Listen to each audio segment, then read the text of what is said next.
Pendant ce temps-là, Israël intensifie son action militaire au Liban et la France promet de s'engager militairement en soutien pour aider l'armée régulière libanaise. Jusqu'où la France ira-t-elle dans ses engagements? Voilà quelques-unes des questions que nous allons poser grâce à nos équipes mobilisées sur le terrain. Nous inviter nos experts évidemment pour éclairer ces enjeux. Si vous nous rejoignez à bientôt 8h, merci d'être avec nous. Édition spéciale de votre matinale. Voici le journal, tout ce qu'il faut retenir des toutes dernières informations avec Catherine André. Oui, vous le disiez, jusqu'où ira la France dans son soutien au Liban? Emmanuel Macron qui promet une aide logistique à l'armée libanaise alors qu'Israël intensifie ses frappes et son offensive en frappant le fief du Hezbollah dans la capitale. Israël qui a été frappé hier par un missile Khorramshahr, l'arme la plus dangereuse de l'arsenal iranien. Quel risque pour la population? Nous retrouverons nos correspondants sur place en Israël et en Iran. Un drame a peut-être été évité. Un avion Air France obligé de faire demi-tour hier soir à cause de tirs de missiles. Un vol, vous le verrez, qui devait permettre de rapatrier des Français bloqués à Dubaï.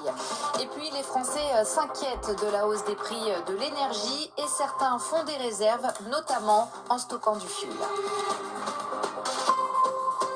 Regardez ces images en direct. Beyrouth, comme tous les matins désormais, sous le feu de l'armée israélienne et ces panaches de fumée qui s'échappent dans le ciel du Liban. Oui, l'armée israélienne qui frappe violemment le sud de Beyrouth depuis hier, fief du Hezbollah. Cette nuit, Tsahal affirme avoir ciblé plusieurs infrastructures, notamment un centre de commandement. Et pour le président de la République, Emmanuel Macron, tout doit être fait pour empêcher que le Liban soit à nouveau entraîné dans la guerre. Emmanuel Macron qui a répondu directement à une question d'une jeune fille hier sur Instagram.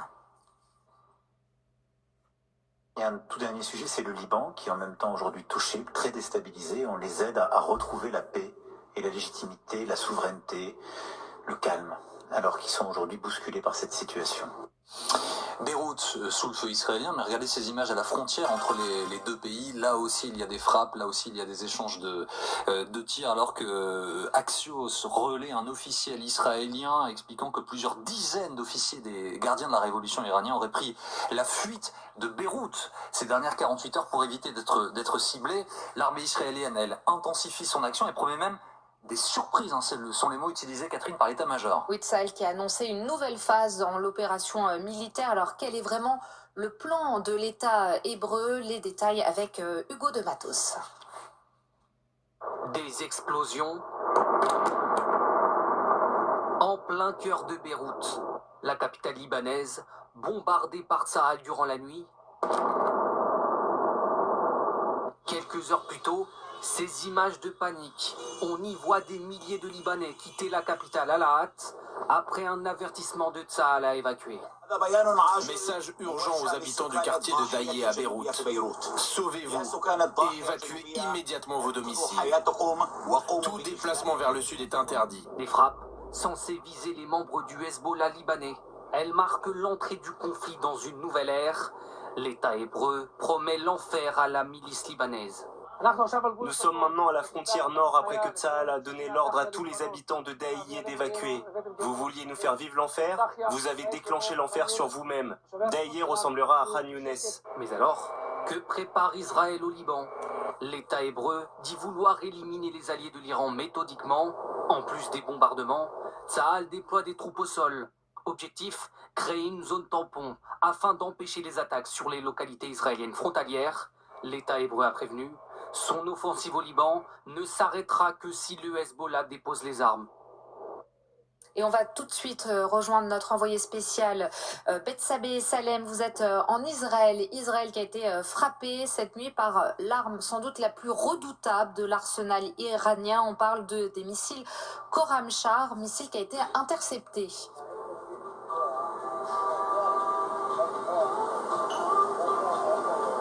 Oui, voilà, tout à fait. Israël n'a pas été frappé, mais plutôt visé donc par ce missile dont l'ogive, en fait, avant de frapper sa cible, s'ouvre et libère des dizaines et des dizaines de sous-munitions, c'est-à-dire en fait des petites bombes. Alors ce missile, en l'occurrence hier soir, a intercepté.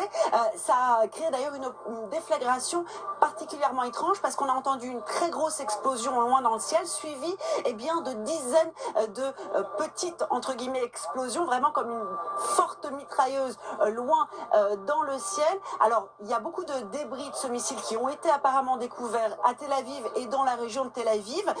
On ne sait pas si potentiellement parmi ces débris, il y aurait peut-être des sous-munitions qui n'auraient pas été détruites. C'est ce qui peut arriver dans le cadre de ce missile qui donc, même s'il est intercepté par la défense, est encore potentiellement dangereux, bien sûr, pour la population civile. Merci beaucoup Bexel Besselem avec Liat Lerner, nos correspondants à Tel Aviv. Regardez maintenant ces images toujours liées au Khorramshahr. Communication officielle du gouvernement, du régime iranien sur le tir de ce missile. Oui, regardez ce missile qui est donc capable de se déplacer à une vitesse vertigineuse, qui place donc les bases américaines au Moyen-Orient et le territoire israélien dans une zone de danger immédiate. Cela dit, il y a la communication du régime iranien et puis il y a la réalité, les frappes qui continuent, les frappes américaines, Siavash Ghazi.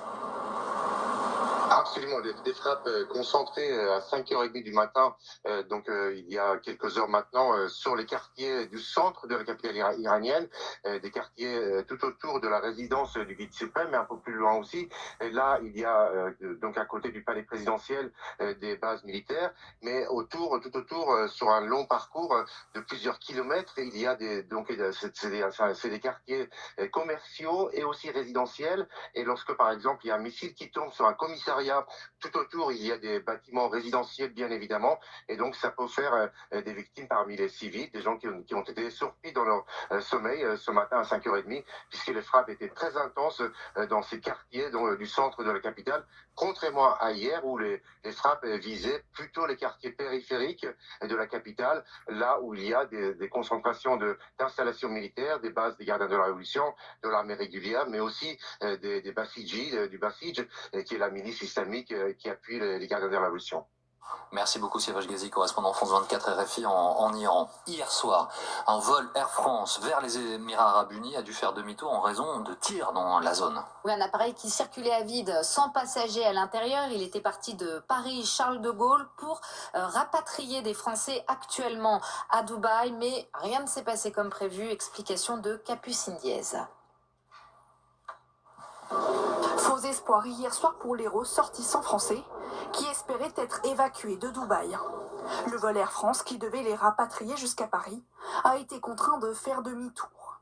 Alors que l'avion était en vol, le CCO, le Centre des opérations de la compagnie Air France, a estimé qu'il y avait des risques trop importants parce qu'il y avait encore des tirs de missiles balistiques envoyés par l'Iran. Dans un communiqué, Air France précise ce changement d'itinéraire.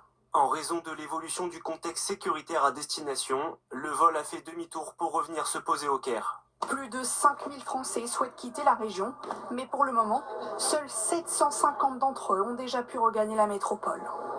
La situation est effectivement très compliquée et les espaces aériens sont pour la plupart fermés. Certains ouvrent au compte-gouttes et nous profitons de ces ouvertures pour faciliter le retour en France de nos compatriotes. Et par ailleurs, vous l'imaginez bien, nous déployons une activité diplomatique pour appeler à la désescalade. Air France avait annoncé mercredi la prolongation de la suspension de ses vols vers le Moyen-Orient.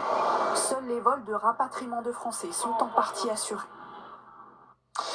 Aux États-Unis, Donald Trump, lui, continue d'affirmer que tout va pour le mieux dans le meilleur des mondes. Et oui, les mots là sont acculés. C'est en substance que dit Donald Trump. Nous sommes en train de détruire de plus en plus d'armes. Écoutez le président américain. Les militaires américains avec nos extraordinaires partenaires israéliens continuent de démolir totalement notre ennemi, et cela avant le délai prévu. C'est quelque chose comme on ne l'avait jamais vu avant. Nous sommes en train de détruire de plus en plus de missiles et de drones de l'Iran. Les hommes qui le regardent en costume un peu circonspect, un peu gêné derrière, sont des joueurs de football, de l'Inter Miami, qui n'ont rien à voir avec cette histoire, évidemment. Le rôle de la France maintenant, la France et les autorités françaises le répètent. Nous ne sommes pas en guerre avec l'Iran. Oui, mais ces dernières heures, certaines informations ont pu semer le doute dans la tête des Français. Notamment, on a appris que des avions ravitailleurs américains s'étaient posés sur une base près de Marseille, une base militaire de la France. Alors, la France qui a également signé des accords avec certains pays du Moyen-Orient. Quel est vraiment notre engagement? Les détails avec Julien Azoulay. À Istres, une des bases les plus stratégiques de l'armée de l'air, impossible de compter le nombre de décollages par jour. Alors quelques avions de plus ou de moins, personne aux alentours n'a vraiment remarqué la différence. Est-ce que vous êtes rendu compte de quelque chose? Non.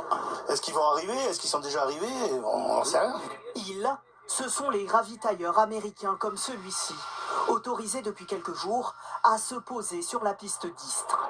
Des appareils clés pour les opérations, capables en plein vol d'approvisionner des avions de chasse en carburant.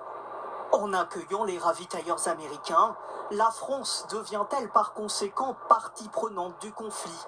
Le ministère des Armées s'inscrit en faux. Une ligne de crête pour ne pas être accusé de participer aux attaques, la même que pour le Charles de Gaulle, désormais en route vers l'est de la Méditerranée. Depuis l'annonce du redéploiement auquel notre équipe a pu assister, les militaires à bord multiplient les exercices. On va pouvoir assurer la protection de nos emprises et de nos ressortissants, soutenir nos alliés dans la région. Le Charles de Gaulle et son escorte arriveront dès demain en mer Méditerranée. Général Trinquant, pourquoi Istres? Istres parce que c'est une base sur laquelle nous avons des ravitailleurs français importants. Et il faut rappeler que nous avons des avions en Jordanie. Aux Émirats Arabes Unis, on a doublé le nombre de Rafales en passant à 12 Rafales. Et donc, on peut avoir besoin des ravitailleurs américains qui sillonnent la région. C'est un peu, si vous voulez, des stations-service volantes sur lesquelles les gens vont se connecter. Et donc, bien sûr, nous aussi, on a des ravitailleurs, hein, mais on peut avoir besoin de ces ravitailleurs. Donc, voilà, c'est un soutien indirect que je donne aux Américains parce que nous aussi, on peut en avoir besoin. Alors, les ravitailleurs, le carburant, loin des avions de chasse, il y a notre quotidien à toutes et à tous. Et évidemment, c'est une préoccupation, l'évolution du prix des carburants pour les Français. Oui, avec une forte augmentation du prix du gaz et du pétrole, alors que l'Iran bloque toujours le fameux détroit d'Ormuz, qui est un passage stratégique pour les hydrocarbures. Et par crainte d'une véritable flambée, certains font des réserves. Reportage de Léana Boll et Camille Courtard. Chez ce transporteur de fioul, la demande a explosé depuis le début du conflit en Iran. Plus de 500 commandes en seulement 3 jours. On est complet les samedis, on est complet lundi, on est complet mardi. Et là, on commence à être complet sur certaines zones pour mercredi. Avant le conflit, remplir sa cuve de fioul de 1000 litres coûtait 1187 €. Aujourd'hui, 1480 €. C'est 293 € d'augmentation en quelques jours. Alors pour répondre à la demande, ce transporteur s'est organisé. Il est passé de 12 camions normalement en circulation à 15. Les transporteurs, les agriculteurs commencent à paniquer et demandent aussi à ce qu'on les livre. Avec la demande, là, on est obligé de faire en sorte que logistiquement, les camions ne se croisent pas pour qu'on puisse gagner le plus de temps possible pendant la journée. Une augmentation encore bien loin du record atteint après le début de la guerre en Ukraine. Ce sont des réactions de marché. Les marchés sont très nerveux, on le sait bien. Et aujourd'hui, il ne me semble pas utile d'ajouter de l'affolement à un marché déjà complexe. Mais il n'y a pas vraiment de risque de pénurie à court ou moyen terme. En cas de crise exceptionnelle, la France dispose de réserves stratégiques de pétrole. Bon, est-ce que ça va coûter beaucoup plus cher, de faire le plein prochainement, là, Nicolas Dos, de se chauffer si on se chauffe au gaz? Pour l'instant, le baril de pétrole est stable depuis 3 jours. En fait, la météo économique de ce conflit est plutôt stable. On est à 84 $. Donc, ça devrait faire du 8 à 10 centimes max de hausse sur le baril. Et tout ça devrait être entériné définitivement partout d'ici environ 10 jours maintenant. Après, si le baril repart à la hausse, évidemment, ça continuera. Pour le prix du gaz, c'est différent. Il évolue mois après mois en fonction de ce qu'indiquent les autorités françaises. On aura donc la douloureuse, j'ai envie de dire, de la hausse du prix du gaz à compter du mois de mai prochain, principalement pour ceux qui se chauffent au gaz et qui ont un abonnement à prix variable. Et effectivement, mais là aussi pareil, le prix du kilowattheure est plutôt stable depuis 3-4 jours. Merci beaucoup Catherine, revenez s'il vous plaît à 8h30 pour un nouveau point complet. 8h13 si vous nous rejoignez, regardez ces images en direct de Beyrouth, comme le dirait l'ami Darius Rochebin, l'histoire s'accélère et les événements s'écrivent en direct sous nos yeux, avec une communication il y a quelques instants, Hélène Bonnet, de l'armée israélienne. On va retrouver Arthur Saradin dans quelques instants, mais Donnez-nous d'abord ces éléments. L'armée israélienne qui précise en fait son action dans le sud du Liban et à Beyrouth. Absolument, et qui donne ce chiffre. Il y a eu 26 vagues d'attaques contre Darrié, c'est ce quartier de la banlieue sud de Beyrouth qu'on voit à l'image, depuis le début des opérations. Et puis, tout particulièrement cette nuit, l'armée israélienne dit avoir ciblé des infrastructures du Hezbollah, parfois des immeubles sur plusieurs étages, notamment un centre de commandement du conseil exécutif du Hezbollah, et puis une installation qui stockait des drones.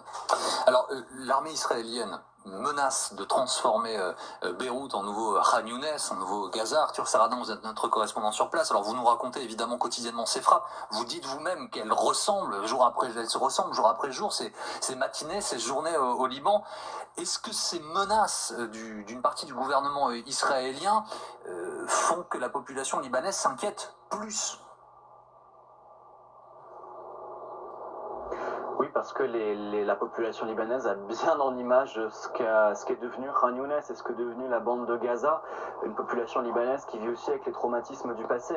Vous savez, en 2006, l'armée israélienne avait bombardé intensément cette banlieue sud, l'avait partiellement détruite, au point qu'on avait donné du nom de cette banlieue en arabe Dahieh le nom d'une doctrine. La doctrine Dahieh, c'était théorisé par un général israélien, c'était le ciblage méthodique des infrastructures civiles de manière répétitive.